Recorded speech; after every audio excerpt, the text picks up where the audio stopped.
Mateus 24, 42.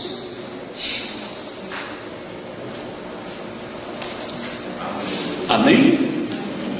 Diz-nos a palavra de Deus.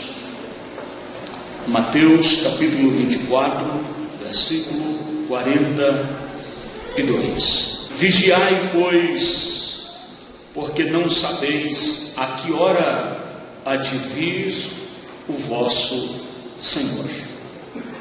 Meus irmãos, este belíssimo texto de exortação do Senhor para a nossa vida, ele está inserido dentro de um contexto bem apocalíptico, bem escatológico, bem futurístico.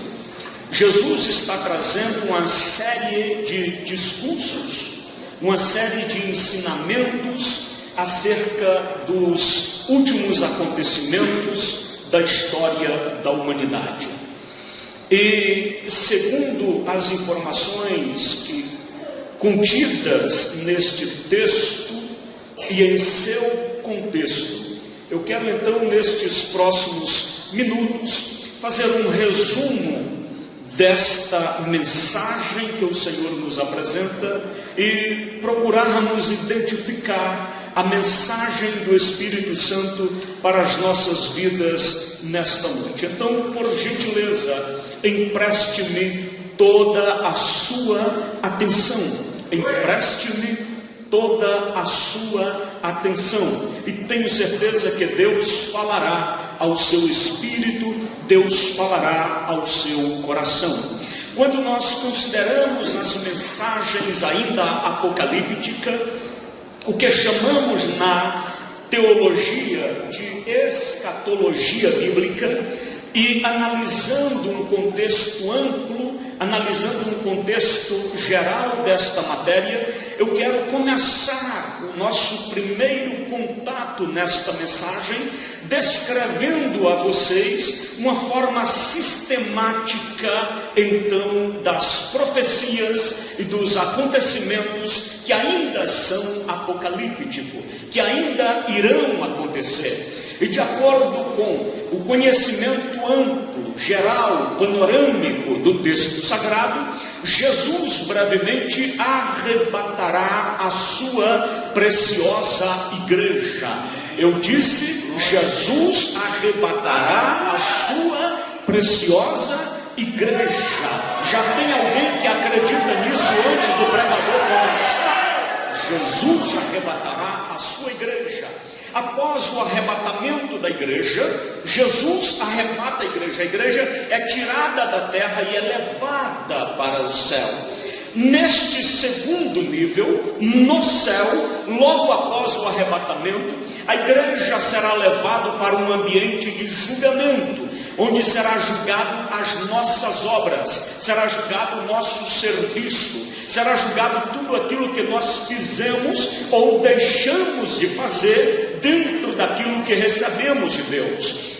Após esta sala de recompensas, onde receberemos troféus eternos, então seremos conduzidos pelo Senhor à sala do banquete, ou ao ambiente onde se dará as bodas do Cordeiro, e também ali serviremos a ceia do Senhor, como está dito nas palavras do próprio Senhor Jesus. Este cenário então durará alguma coisa como 7 anos, e enquanto a igreja festeja no céu esses 7 anos de belíssimos acontecimentos, aqui na terra, neste plano inferior, algo desastroso estará acontecendo simultaneamente. A igreja festeja no céu, mas aqui na terra o mundo estará vivendo um período caótico, um período tão terrível que a Bíblia vai descrevê-lo como sendo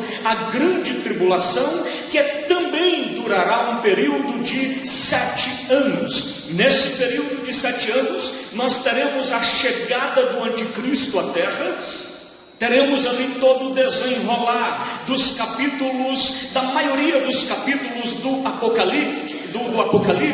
Poderíamos pensar no capítulo 5, capítulo 6 até o 19, acontece nesse intervalo. Então, nesse intervalo, nós temos aquela abertura do livro selado com 7 selos, e conforme o abrir de cada um destes selos, algo catastrófico vai acontecendo na terra, como na aparição de um cavalo branco, amarelo, preto, vermelho, e cada um destes cavalos são, na verdade, representações de acontecimentos catastróficos que estão reservados aqui na terra, de sorte que após o último selo, abrir-se-á um novo período, uma nova fase, conhecida na sua sequência apocalíptica como sendo as 7 trombetas de Deus, trombetas estas também de juízo sobre a terra. E após estas 7 trombetas, na última trombeta abrir-se-á uma nova fase conhecida como as 7 taças da ira de Deus. Esta grande tribulação terminará com uma guerra mundial, que as profecias vão chamar de Batalha de Armagedon. Nessa Batalha de Armagedon, que ocorrerá no final da grande tribulação, Israel será encurralado pelo anticristo e todas as suas forças ligadas. Mas nesse momento, Israel, no vale da decisão, clamará ao Senhor para que o Messias seja enviado para o seu livramento. O Messias, que é Jesus de Nazaré, estará então festejando as bodas com a sua preciosa igreja. Ouvirá então o clamor de Israel, e como força das profecias, ele descerá à terra exatamente no final de 7 anos, e nesta ocasião ele virá visivelmente sobre o Monte das Oliveiras.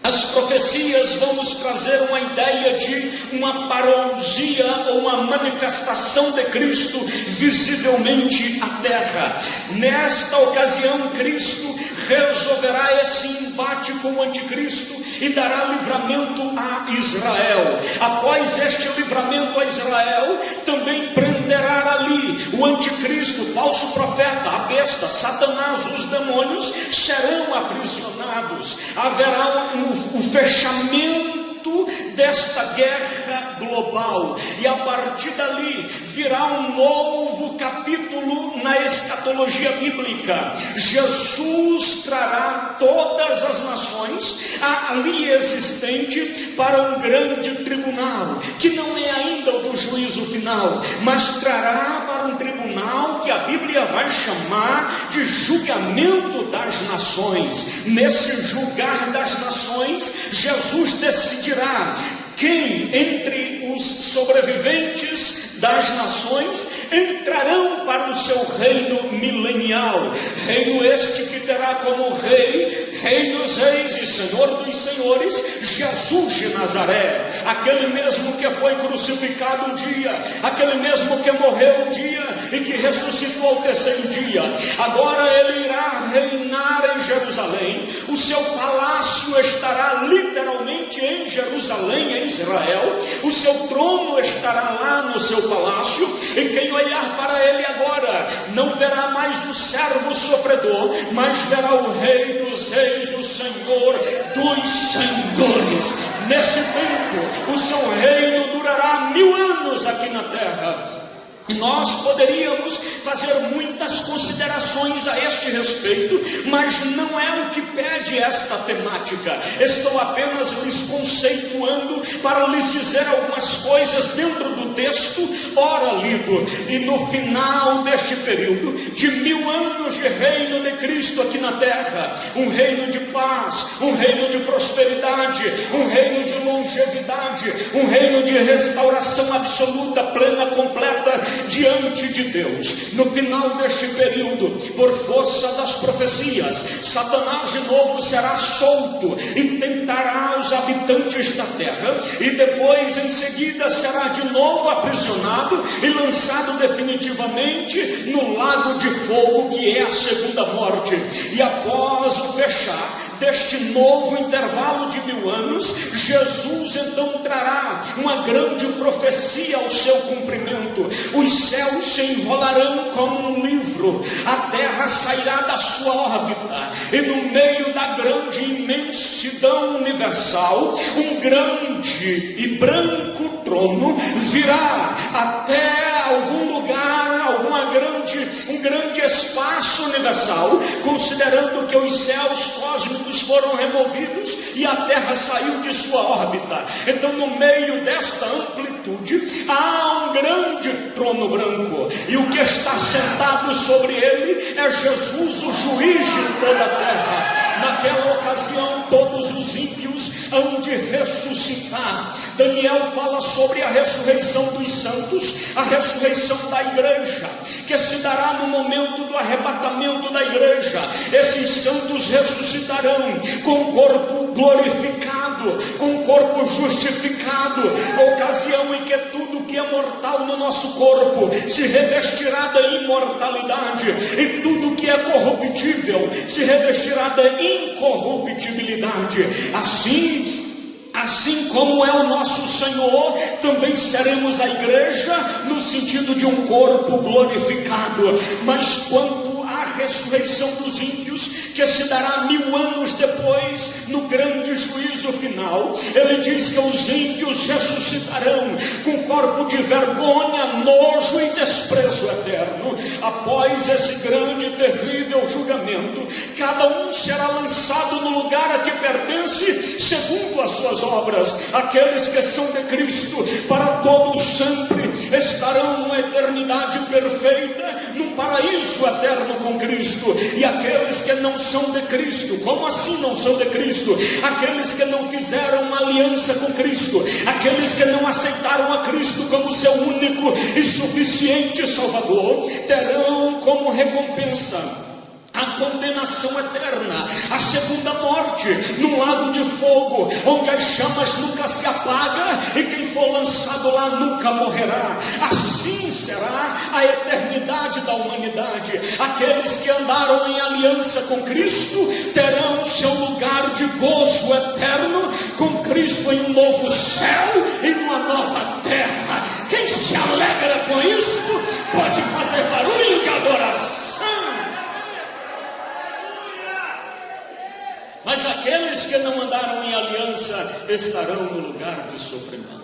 Bem, isto é o que nos reserva os planos eternos de Deus. Mas o texto que nós lemos, ele vem como resposta do Senhor. Os discípulos andam ansiosos: Senhor, quando sucederão estas coisas? Jesus então lhes dá algumas dicas, e entre essas dicas ele diz assim: vigiem, vocês não sabem o dia que estas coisas hão de acontecer. Vigiem, estejam prontos.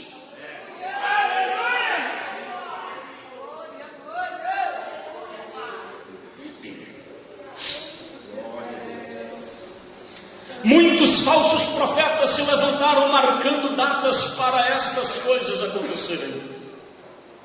E Jesus disse: cuidado, essa não é uma competência dos homens, cabe somente ao Pai saber estas coisas. Nem o Filho, na condição de humano, sabe. Claro que na eternidade, como divino, ele sabe, mas na sua condição humana, nem o Filho sabe, nem os anjos sabem. Isso faz parte da onisciência do Pai. A vocês cabem estar prontos. A vocês cabe estar prontos. A vocês cabe estar prontos. A vocês cabe estar prontos. A igreja não tem que se prontificar. Hoje se prega muito: se prepare, igreja. Devemos nos preparar para a vinda de Jesus. Na verdade, o texto nos exorta a estar pronto. Não é dia de se preparar, é dia de estar preparado. Não é dia de planejar preparar-se, é dia de estar preparado. O que é estar preparado? É estar em santidade diante do Senhor. Então não é dia de planejar: semana que vem eu começo a ser santo.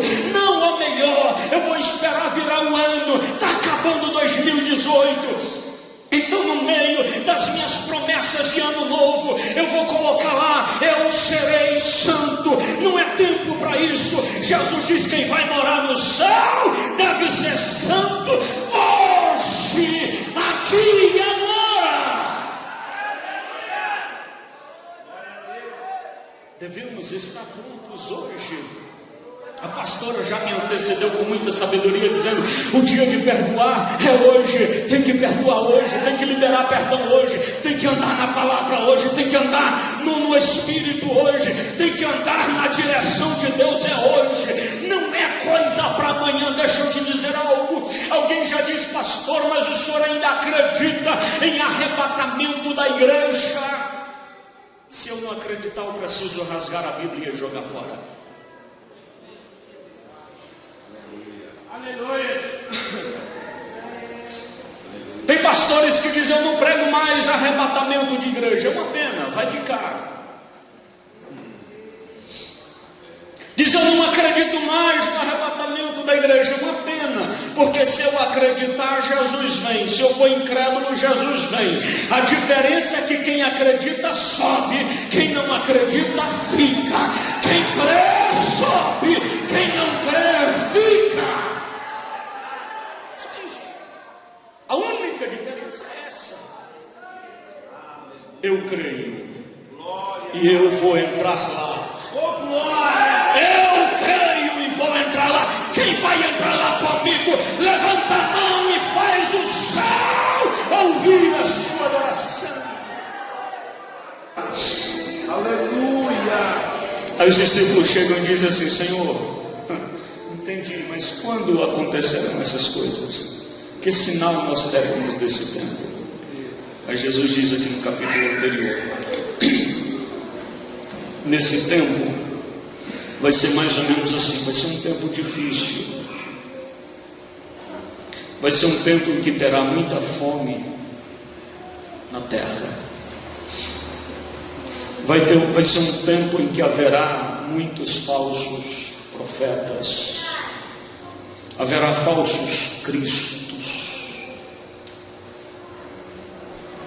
Haverá catástrofes naturais, haverá ameaças, guerras e guerras, a corrupção se alastrará, muitos virão dizendo: eu sou Cristo. E você diz: mas sempre aconteceu isso? É verdade, sempre aconteceu. Jesus fala-nos de fome. Sempre na humanidade existiu pessoas menos favorecidas, que conquistaram menos e que passaram fome. Sempre existiu guerra. A primeira família na terra, um irmão mata o outro. Sempre existiram falsos profetas, isso é verdade. Sempre existiram todas estas coisas.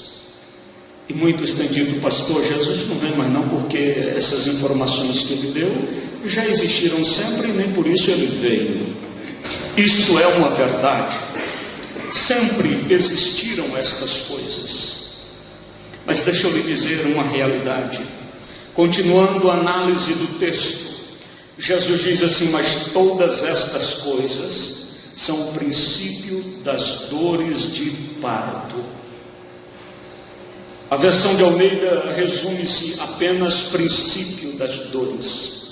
O texto original nos traz esta complementação: princípio das dores de parto. Então o que Jesus está me dizendo não é que quando alguém tiver com fome significa que é o tempo da sua vinda. O que Jesus está me dizendo não é quando tiver guerra significa que é o tempo da sua vinda. O que meu Jesus está dizendo não é quando surgir um falso profeta é o tempo da vinda. Mas se ele está falando de dores de parto, logo eu preciso pensar numa mulher gestante, que embora nos primeiros meses da sua gestação, se ela sentir alguma contração, algum desconforto, algum enjoo, alguma coisa dessa natureza, isso não significa que a criança está nascendo. As irmãs aí podem testemunhar isso os pais também, que acompanharam a gestação de suas esposas. Então, se é uma contração de dores de parto, uma mulher nos primeiros meses, se ela sentir uma contração, sentir uma dor, ela até vai no médico, mas não significa que a criança está nascendo. Dependendo do quadro, o médico até pode colocá-la em repouso ou alguma coisa dessa natureza, mas a criança vai nascer quando a gestação chegar ao final. O que Jesus está me dizendo aqui então é que 2 agravantes devem ser observados dentro desta compreensão. O primeiro agravante é a intensidade, o segundo é a frequência, pois quando a irmã está gestante e no final da sua gestação, as contrações se tornam intensas e frequentes. Para o médico saber que a criança já vai nascer, ele vai medir a frequência dessas contrações e a intensidade dessas contrações. Se Jesus está falando que todos esses sinais são o princípio das dores de parto, então eu devo olhar para o texto para ter uma exegese completa, não apenas entender ou olhar a contração ou o sinal isolado em si, mas o que Jesus está dizendo é o seguinte: Rivail, quando a fome receber intensidade e frequência, ela está gritando como um sinal à minha igreja, dizendo que está chegando a hora. Deixa eu lhe dizer, então é verdade que sempre existiu pessoas famintas na terra, mas só agora em 1974 a ONU declara a era global da fome. Mesmo nesse tempo de aparente prosperidade pela globalização, é paradoxalmente a era da fome. A ONU diz agora em 1974, é uma data recente, talvez mais recente do que a data de nascimento de alguns de vocês. Um dia desses, as organizações das Nações Unidas disseram: estamos vivendo uma crise global da fome e que tende a piorar. Então, se a fome é uma realidade global, então essa fome começa a gritar como um sinal. Jesus está dizendo: fique atento com as guerras, e eu já lhes disse que sempre existiram guerras. Segundo estatísticas da ONU, em 5.500 anos a humanidade já realizou mais de 14.500 guerras oficiais, mas nunca as guerras foram tão intensas e tão frequentes como em nossos dias.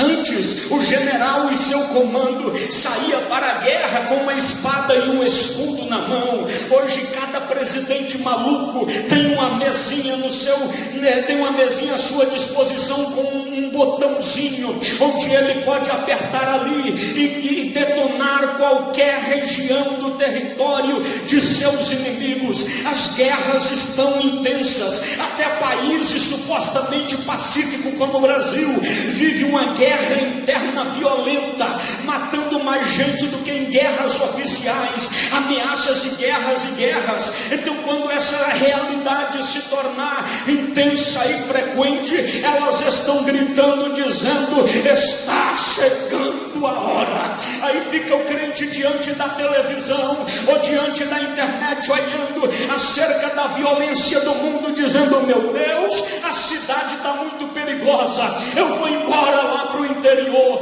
Aí quando chega no interior, a violência é maior ainda e não tem para onde ir. Mas o Espírito Santo me manda aqui nessa noite, com uma voz profética, pregando aos corações que creem, dizendo: esta realidade não nos manda arrumar a mala para mudar de cidade, não. Pelo contrário, ela grita aos ouvidos do crente, dizendo: desfaça a bagagem, porque é hora de viajar para as nações celestiais. Jesus diz: fique atento com os falsos profetas. Sempre existiram falsos profetas, e isto é uma verdade. Mas quando nós aplicamos esses dois elementos, ou estas duas agravantes, a intensidade e a frequência, então nós vamos concordar com facilidade que nunca existiram tantos falsos profetas como em nossos dias. O mundo de hoje tem alguma coisa como 10.800 segmentos religiosos, cada um deles com seus falsos profetas. E quando olhamos para dentro do cristianismo, o cristianismo está aí gritando, dizendo que é a hora, porque há algum tempo atrás se ouvia falar de um falso profeta A, um falso profeta B, e alguém se escandalizava dizendo: meu Deus, eu vou sair da igreja porque teve um falso profeta. Meus irmãos, mas em nossos dias, quem está atento está percebendo, os falsos profetas estão aumentando, os falsos obreiros estão aumentando. O pastor Gerisvaldo, que está à frente de equipe e que tem um olhar atento com a religião e com a igreja de hoje, tem notado isso, e não é difícil perceber isto. Basta sair aqui ou ali que você vai ouvir um punhado de falsa profecia e de falso profeta, e tem alguém dizendo: eu não sei, eu não acredito mais em profecia, não acredito mais em profeta, porque há uma quantidade crescente de falsos profetas nesse dia. Falso profeta, falso pastor, falso mestre, falso líder, até falsos Cristo.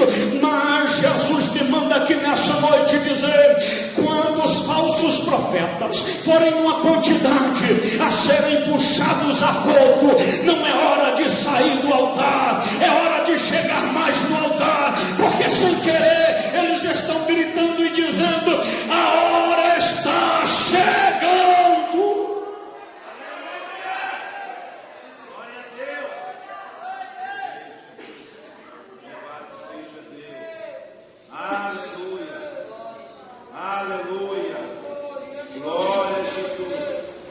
E se olharmos então para a corrupção dentro da religião e fora dela, na política e fora dela,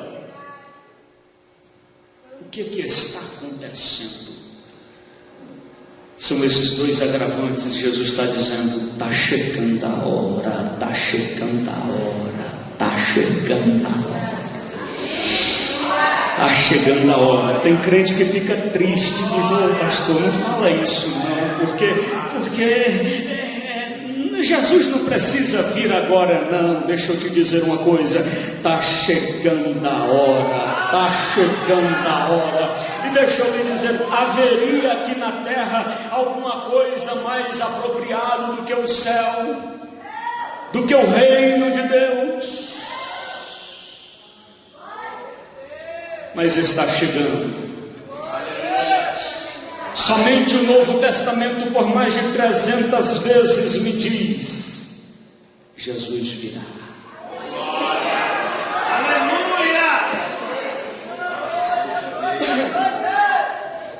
Por mais de 300 vezes, Jesus virá. Tem gente aqui que crê? Jesus virá.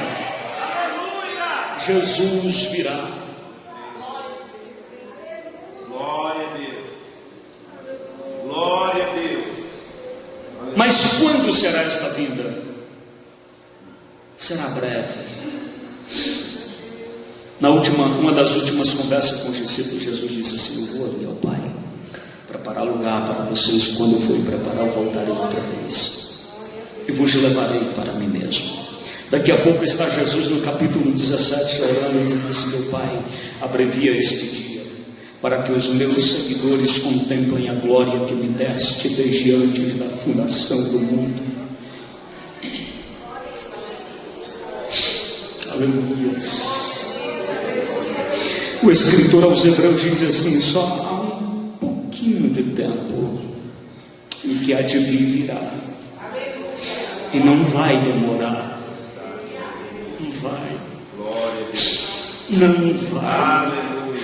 No contexto deste texto, Jesus ainda diz: fiquem atentos. O reino do céu é parecido com 10 virgens que saem ao encontro do seu marido. Mas o marido até parece tardar. Vai se aproximando à meia-noite.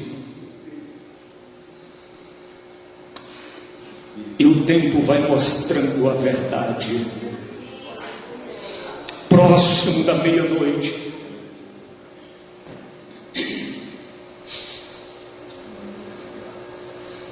as lâmpadas de uma metade delas começam a dar sinais de apagão, vão apagando. As vasilhas dela notam que estão vazias, mas a outra metade está lhe dizendo: o noivo ainda vem, ele prometeu, ele vem. Uma metade estava dizendo: eu acho que não vem mais, uma hora dessa dá até para a gente dormir enquanto ele chega. E a outra dizia assim: não, a gente precisa ficar atenta, porque qualquer hora ele vai chegar. Todas estavam vestidas como noivas, todas pareciam noivas, todas tinham lamparinas, todas tinham vasilhas, todas estavam adornadas. Mas a meia-noite é terrível, a meia-noite faz a maioria dos mortais dormirem. Não é? A meia-noite o sono vai chegando, é um momento de sonolência, é um momento de maior treva. E aí essa gente foi dormindo, até que se ouviu um grito dizendo: aí vem o noivo, saia ao encontro. Tinha um bocado delas que deixaram para se preparar depois que o noivo chegasse, e não deu certo. Uma parte delas disseram: qualquer coisa a gente se prepara quando ele chegar, até porque se ele não vier, já estamos aqui de qualquer jeito, mas se ele chegar a gente vê que é verdade, então a gente sai ao encontro. Mas deixa eu lhe dizer, o noivo não vem para quem está despercebido, o noivo não vem para quem está fazendo descaso da sua vinda, o noivo não vem para quem não deseja o encontro, o noivo não vem para quem está vestido com incredulidade, o noivo não vem para o que está envolvido com as trevas desse mundo, o noivo não vem para aqueles que estão vivendo a mornidão espiritual, o noivo não vem para aqueles que já se acomodaram com a atmosfera escura, pesada e sombria desse mundo, o noivo não vem para aqueles que já fizeram aliança com o mundo, o noivo não vem para aqueles que estão em descrédito na palavra.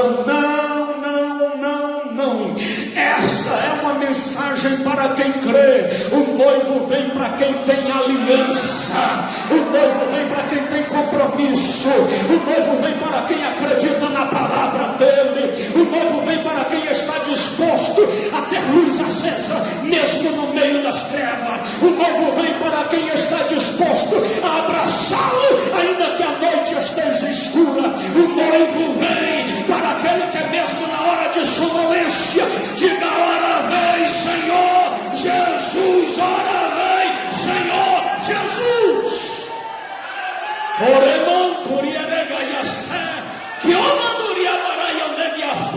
Quem é que espera esse noivo? Levante a sua mão por um momento, levante a sua mão por um momento. O Espírito Santo,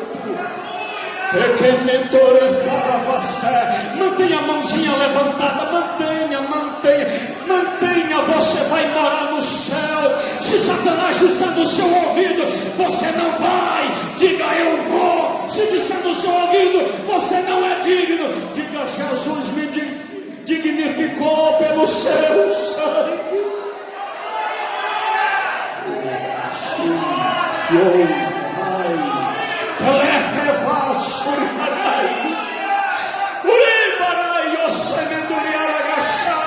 Receba um renovo, receba um refrigério de Deus. Você vai morar lá.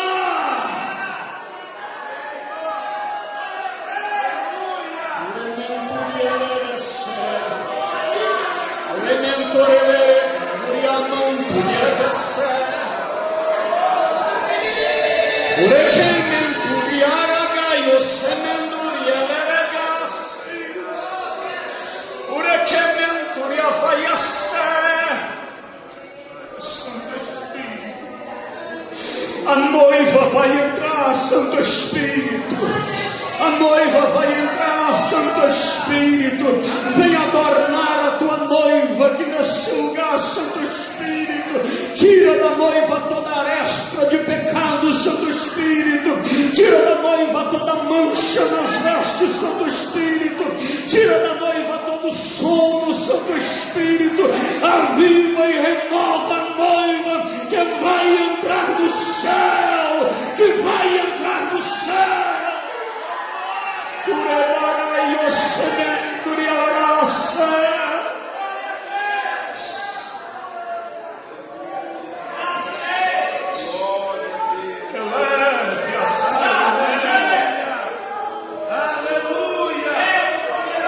À meia-noite existe um espírito demoníaco terrível, dizendo assim: olha, não precisa ficar acordado, não precisa mais vigiar, não precisa mais de santidade, não precisa mais de jejum, não precisa mais de oração, não precisa mais de consagração, não precisa mais esperar, não precisa mais crer. Mas a igreja que vai entrar escuta outra voz, porque a voz não grita aos ouvidos dos incrédulos, a voz grita nos ouvidos da noiva, dizendo: sim, precisa continuar vigilante, sim, precisa continuar acordada, sim, precisa continuar santa.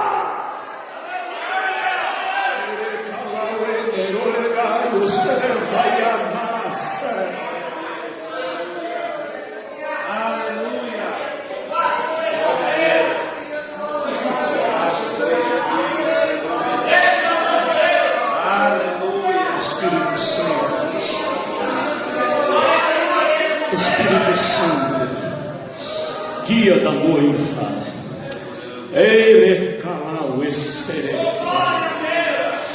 Oh Espírito, a tua missão é adornar a noiva.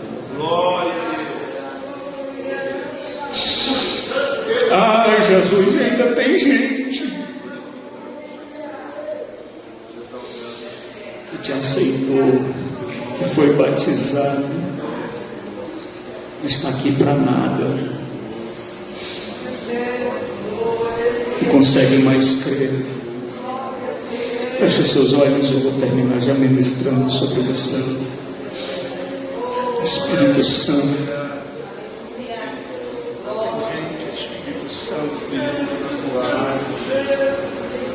Espírito Santo, tem pessoas que levantaram a mão te aceitando, que desceram as águas batismais,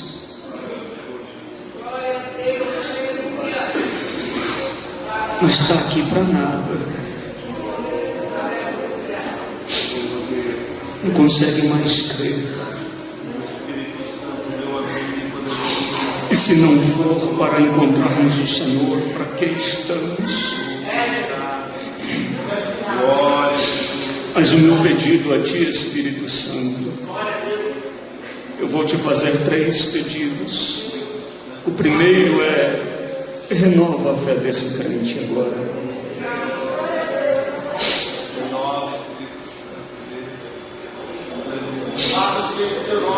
Renova a fé dessa mulher agora, Espírito Santo. Feche seus olhos, feche seus olhos, feche seus olhos, feche seus olhos. Satanás já disse muitas vezes que Jesus não vem mais, e você acreditou. Feche os olhos. Satanás já disse muitas vezes que você não ia entrar porque você não é digno, mas eu venho aqui como voz de Deus, boca de Deus, para dizer: Jesus comprou você com o sangue dele lá no Calvário. Satanás queira ou não, ele vai levar você.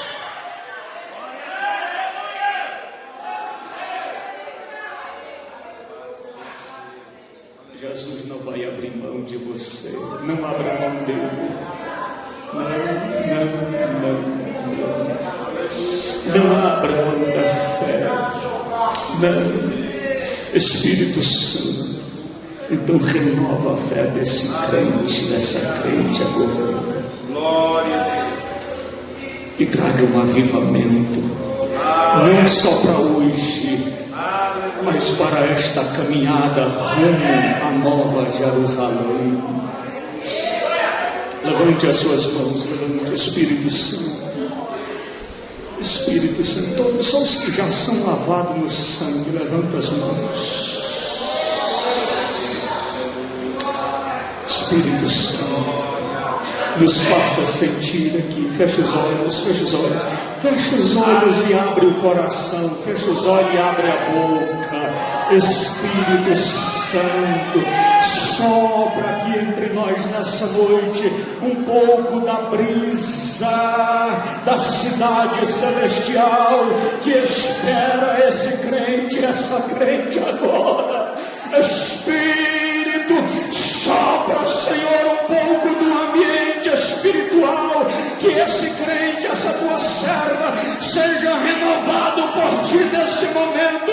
Quem já é batizado com o Espírito, seja renovado, e quem não é batizado, batiza agora, Jesus, batiza, batiza, renova, restaura, anima, fortalece, renova,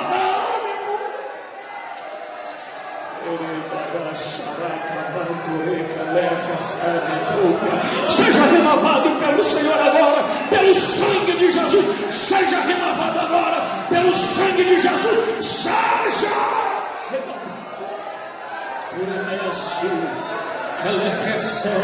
Jesus, quem vai entrar no céu é uma igreja espiritual e não uma igreja carnal.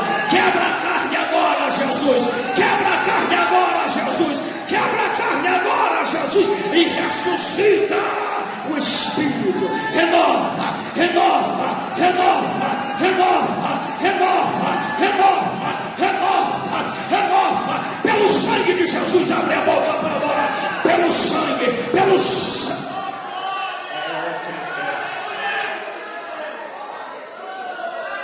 Ele e que me tore fará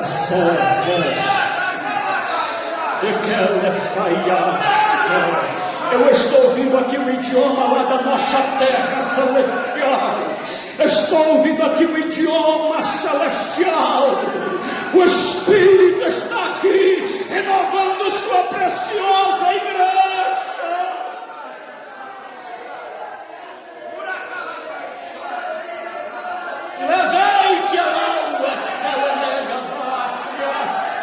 Abre a boca para adorar, crente, tu vai morar no céu.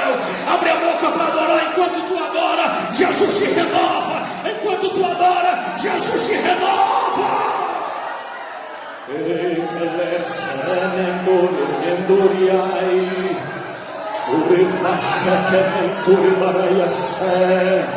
Oh, Senhor Espírito, o segundo pedido que eu quero te fazer aqui, Espírito, além de um avivamento para nossa alma, oh, Senhor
Levante as suas mãos para que faça o segundo pedido ao Espírito Santo. Espírito Santo, essas mãos levantadas agora, onde houver a necessidade de um milagre na saúde, cura esse corpo agora, Espírito Santo, cura essa mulher agora da cabeça aos pés, cura esse homem agora da cabeça aos pés, toda enfermidade na carne, nos ossos, nos nervos, no sangue, toda seta de Satanás contra a saúde desse homem e dessa mulher, saia em nome de Jesus. Seja curado, seja curada em nome de Jesus.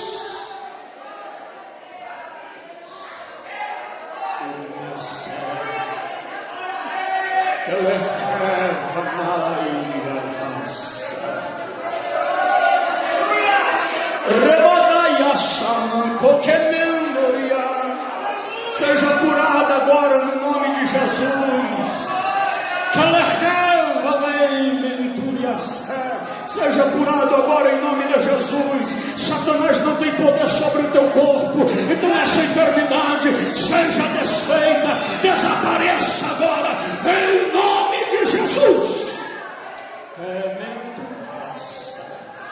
Espírito Santo, terceiro e último pedido que te peço, que te faço agora: restaura a família dessa mulher agora. Restaura a família desse homem agora. Restaura esta família agora, Espírito Santo. Primeiro eu te peço, aviva. Segundo, cura. Terceiro, restaura a família, Jesus. Restaura esse casamento agora, Jesus. Satanás tem levantado, Jesus, contra esse casamento, tirando esse marido.